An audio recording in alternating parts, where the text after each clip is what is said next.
Ya bir tatlıyı kaldırsınlar. Önce bir tane tatlı kaldırsın, tatlı.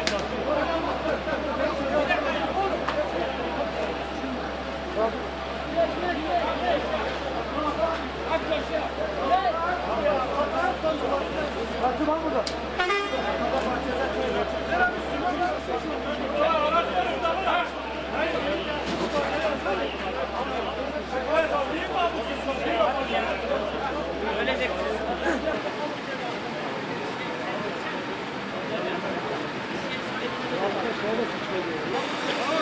Burayı bir sürüp çıkarın abi yukarıya.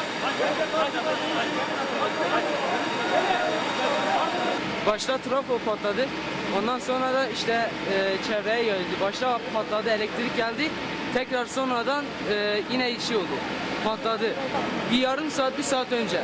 Yarım saat, bir saat önce oldu. Ondan sonra baktık boş bayisinde yangın çıkıyor. Hani biraz geç el attılar.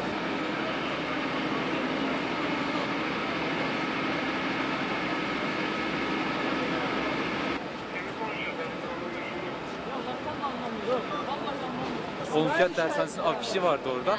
Yağmurdan dolayı, rüzgardan dolayı afiş tellere çarptı.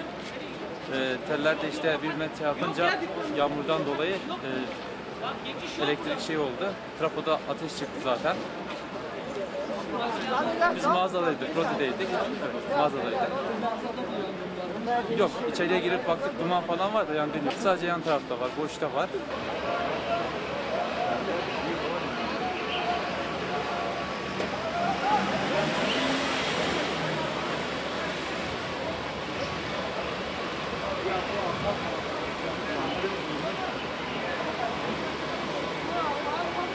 Dükkanda duruyorduk.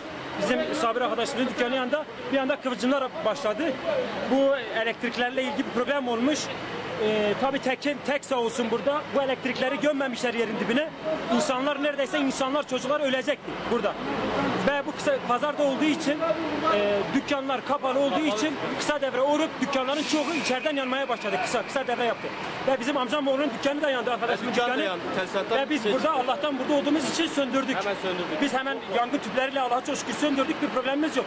Ama şu anda büyük bir sıkıntı var. İnsanların mağdur olmuş, dükkanları yanmış insanların. Elektriklerin burada hemen kaldırılması. Allah rızası için.